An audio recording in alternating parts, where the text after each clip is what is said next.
नमस्कार साथियों, मैं कृष्ण कुमार फंडामेंटल में आपका स्वागत करता हूं। आज आपके सामने हम लेकर आए हैं method of increase water use efficiency of crop. किसी भी फसल की जो जल मांग दक्षता होती है उसको कैसे बढ़ाया जा सकता है। तो आइए देखते हैं। देखो, वाटर यूज एफिशिएंसी जो जल मांग दक्षता, जल उपयोग दक्षता होती है वो क्या होती है, उसका फॉर्मूला होता है यील्ड अपॉन ईटी। ठीक है, इसका मतलब क्या होता है, उपज upon ET, evaporative transpiration. How much water is lost produce 1 kg yield is called water use efficiency.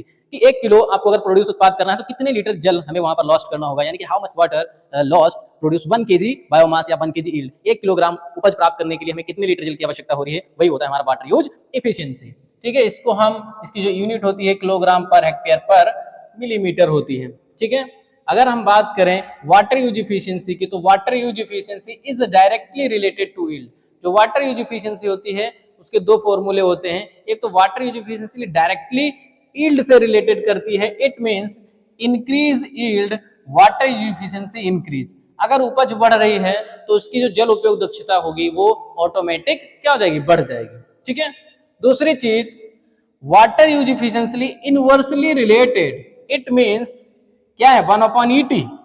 जो ईटी है उसके इनवर्सली रिलेटेड होती है, it means ET decrease and water use efficiency increase. मतलब अगर इवोपोट्रांसपिरेशन उसका कम होगा तो वाटर यूज एफिशिएंसी उसकी बढ़ जाएगी। ठीक है, तो हमें दो ही चीज ध्यान रखनी है कि कैसे हमको उपज को बढ़ाना है और कैसे हमको इवोपोट्रांसपिरेशन को कम करना है। ठीक है, तो उपज को बढ़ाएंगे तो हमारा क्या होगा, वाटर यूज एफिशिएंसी हमारी इंक्रीज हो जाएगी। दूसरी चीज, अगर हमने ईटी को कम कर लिया तो हमारी वाटर यूज एफिशिएंसी इंक्रीज हो जाएगी। ठीक है, तो यहां पर हमारा पहला ऑब्जेक्ट होता है स्टोर वाटर का हम मैक्सिमम यूज कैसे करें। आइए देखते हैं कैसे करते हैं। सबसे पहले क्या होता है, फील्ड प्रिपरेशन। क्या है, फील्ड प्रिपरेशन। हमें जो भूमि की तैयारी है इस प्रकार से करनी चाहिए जो फसल की मांग। ठीक है, फसल की मांग के अनुसार, फसल की जरूरत के अनुसार हमें क्या करना चाहिए, फील्ड प्रिपरेशन करना चाहिए। फील्ड को लेबल करना चाहिए, बराबर करना चाहिए, देन उसमें जो है हमें खेत की बुवाई करनी चाहिए। फील्ड प्रिपरेशन के लिए हम नॉर्मली क्या करते हैं, एक कल्टीवेटर, एक जो है जुताई हम मिट्टी पलट हल से करते हैं और उसके बाद हैरो कल्टीवेटर लगा के और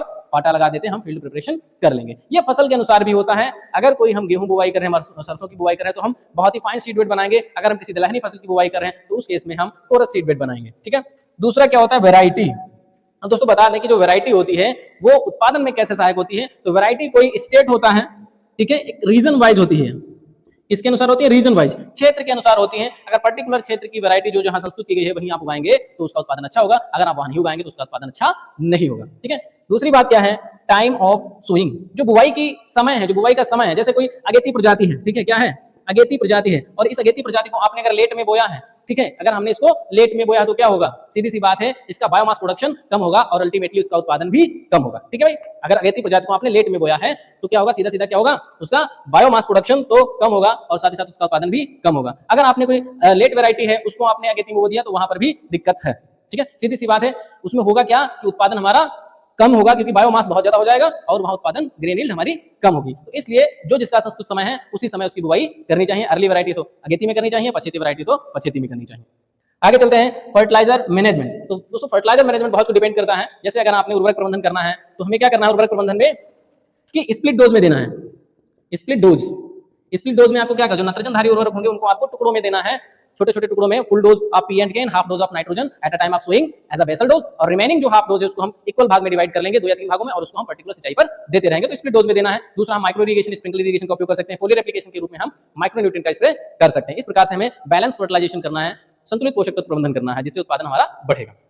आगे चलते हैं खरपतवार प्रबंधन की तरफ। तो खरपतवार प्रबंधन अगर हमने सही समय पर नहीं किया है, उचित समय पर नहीं किया है, तो क्या है, खरपतवार हमारी फसलों से प्रतिस्पर्धा करने लग जाएंगे, जिससे क्या होगा, वो पोषक तत्व के लिए और हमारा पानी के लिए, हमारा सनलाइट के लिए, हमारे स्पेस के लिए प्रतिस्पर्धा करेंगे। उससे क्या होगा, हमारी फसल की उपज कम हो जाएगी। अगर हम समय पर अगर हम टाइमली इसका जो है वीड मैनेजमेंट कर रहे हैं, टाइमली बीज मैनेजमेंट कर रहे हैं, तो क्या होगा, हमारा उत्पादन बढ़ेगा, क्योंकि जो खरपतवार प्रतिस्पर्धा होगी वो हमारी कम हो जाएगी। आगे चलते हैं, पेस्ट कंट्रोल। कीट एवं बीमारियों का जो नियंत्रण है वो भी हमें सही समय पर करना चाहिए। अगर कोई बीमारी है, कीट लगा हुआ है, तो क्या होगा, हमारी फसल की बढ़वार कम हो जाएगी, पौधा हमारा अच्छी तरीके से पोषण नहीं ले पाएगा और उपज हमारी कम हो जाएगी। वहीं अगर वाटर मैनेजमेंट की बात करें तो हमें क्या करना चाहिए, उचित मात्रा में उचित समय पर सिंचाई करनी चाहिए, उचित विधि से सिंचाई करनी चाहिए।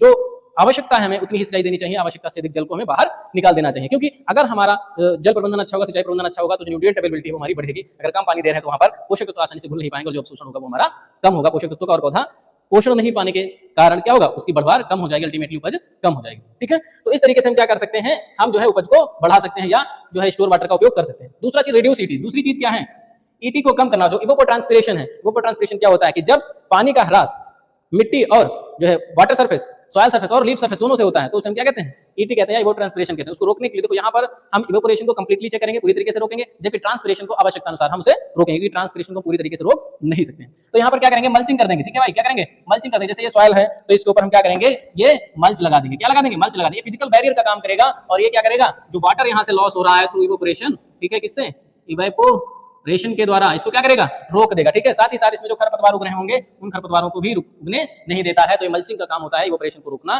जो इवोपोरेशन को कम करना, नमी को संरक्षित करना। ठीक है, और खरपतवारों को नियंत्रित करना। ये क्या है, टिलेज ऑपरेशन होता है, हमें टिलेज करना चाहिए। हम टिलेज करेंगे तो क्या होगा, कोई हार्ड पाइन नीचे है तो वो टूट जाएगी और ज्यादा मात्रा में इन्फिल्ट्रेशन होगा, और साथ ही साथ जो कैपिलरीज होती हैं बन जाती हैं, इस तरीके से दरारें बन जाती हैं, इनको हम तोड़ देते हैं, फिजिकल बैरियर को तोड़ देते हैं शैलो टिलेज के द्वारा। तो ये क्या होगा, ये कैपिलरीज बंद हो जाएंगे और इवोपोरेशन हमारा नहीं होगा।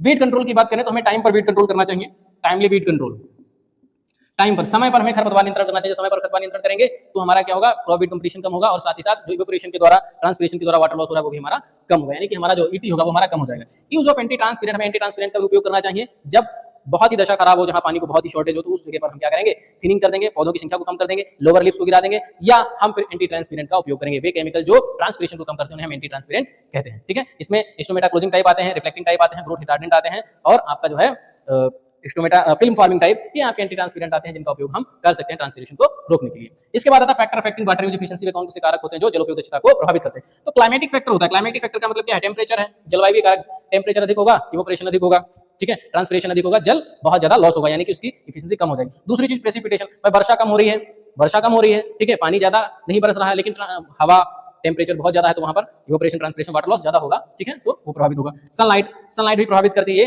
वाटर लॉस को बहुत ज्यादा प्रभावित करती है, दोपहर के समय बहुत ज्यादा हो जाता है ट्रांसपिरेशन हमारा और इवोपोरेशन। दूसरी चीज विंड वेलोसिटी, बहुत तेज हवा चलेगी तो ज्यादा वाटर लॉस होगा, ज्यादा ट्रांसपिरेशन होगा। ह्यूमिडिटी, अगर ह्यूमिडिटी कम है तो उस केस में भी क्या होगा, ट्रांसपिरेशन हमारा कम हो, ज्यादा हो जाएगा, इवोपोरेशन भी हमारा ज्यादा होगा। ह्यूमिडिटी अगर ज्यादा होगी तो वहां पर ये चीजें कम हो जाती हैं। अगर बात करें जेनेटिक फैक्टर की, तो जेनेटिक फैक्टर किस प्रकार से वाटर यूज एफिशिएंसी को प्रभावित करता है, क्रॉप स्पीशीज और क्रॉप वैरायटी, पर्टिकुलर क्रॉप और वैरायटीज होती हैं जो रिस्पॉन्सिव होती हैं, उन्हीं वैरायटियों को हमें बोना चाहिए, जो रिस्पॉन्सिव नहीं होती हैं उन वैरायटी को नहीं बोना चाहिए। बहुत ज्यादा इंसेक्ट और डिजीज के ससेप्टेबल हैं तो क्या होगा, उनके कीट बीमारियां ज्यादा आएंगी और वो अच्छी तरीके से जल उपयोग दक्षता नहीं कर पाएंगे। यहाँ पर बात करें अगर एग्रोनॉमिक प्रैक्टिसेस की, तो एग्रोनॉमिक प्रैक्टिस में क्या है, मैंने अभी बात किया था कि टाइम ऑफ सोइंग, हमें सही समय पर बुआई करनी चाहिए। अर्ली वैरायटी तो अर्ली समय में करनी चाहिए, लेट वैरायटी लेट में करनी चाहिए। अगर अर्ली वैरायटी को लेट में बोएंगे और लेट को अर्ली में बोएंगे तो फिर दिक्कतें वहां पर आएंगी। ठीक है, प्लांट पॉपुलेशन, भाई अगर प्लांट पॉपुलेशन को क्या करना, ऑप्टिमम प्लांट पॉपुलेशन करना है, ना तो हमें पौध संख्या को ज्यादा रखना, ना ही कम रखना। अगर ज्यादा रख देंगे तो वहां पर बहुत ज्यादा ट्रांसपिरेशन होगा और वाटर लॉस ज्यादा होगा, उसका प्रोडक्शन कम होगा। साथ ही साथ जो नंबर ऑफ पिलर्स होंगे वो भी कम हो जाएंगे, या ब्रांचेस होंगी, पौधा ब्रांचेस नहीं कर पाएगा, न्यूट्रिएंट डिफिशिएंसी हो जाएगी वहां पर। और बहुत ही कम प्लांट पॉपुलेशन कर देंगे तो सीधी सी बात है क्या होगा, वहां पर खरपतवार ज्यादा उगाएंगे, क्रॉप वीड कंप्लीशन बढ़ जाएगी, इसलिए हमें ऑप्टिमम प्लांट पॉपुलेशन करनी चाहिए।